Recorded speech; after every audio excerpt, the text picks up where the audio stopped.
Sorry, kakaligo ko lang. Kailan ka pa dito? Kagabi lang po. Tapos, Nag-swimming ka na? nag-yoga. Oh, wow. Ganda. Bukas. Ilang bedrooms to? Dalawa lang po. Kasi yung may-ari nito dati, isa lang yung anak ko. Ito lang. Tapos nagpa-extend kayo doon. Opo. Ang ganda. Tapos may nakita pa ako dito. Glay. Bagong house. Ito, ano yan, gym tsaka swimming pool. Wow. Ikaw na talaga. At least, diba? Labor of ano talaga. Hard work. Para may motivation ako para pag nagtatrabaho ako. Ito yung iniisip ko every time na napapuyat ako. Ayun. Dito siya pupunta. Nadalaw na dito si David. Opo. Nag-video ako na kami dyan. Wow. Tuwan Tulog na naman rin siya dun sa bunk bed. Nag-surf na rin kami. Malayo ba dito yung ano? Yung beach? Yan Ano yung po, bahay 5 ni minutes away. Glaiza dito sa Baler. Tuwa ano. Nag-enjoy naman dito si ano. Enjoy naman si David dito. Opo. Yung beach, binili nyo rin.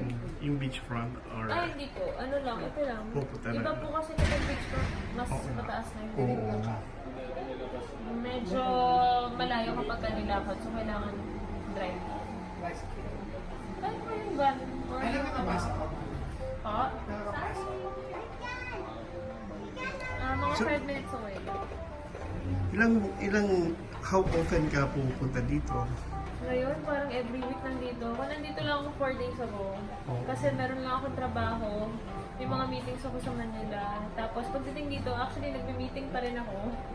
Kanina may meeting ako ng umaga. Tapos, ayun, nag-relax na ako. So, ang maganda naman dito kasi, kahit na may trabaho ako, may mga meetings ako, hindi nakakapag-relax ako kaagad kasi sobrang lapit ko rin. Oo, at saka water person ka na rin, di ba?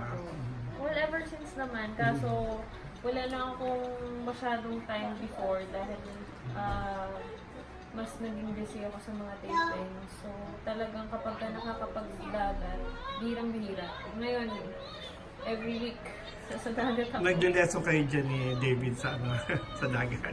Yung Well, tumakit siya, nag-enjoy sa sarili niya ako, nagpapaturo ako sa iba. Para ma-enjoy na naman yung time na dito. Na wala siyang work or feeling na may obligation siya na magturo sa akin. Pero may mga tips naman siyang binibigay. Meron naman. Or nag-chill. Talagang interview na siya. Yeah. Oo eh. Ang ganda nga eh. Diretso na. Tapos, Ay, ano na? Ang ganda naman. Katuwa. kahit po mo naman. Thanks, Glay.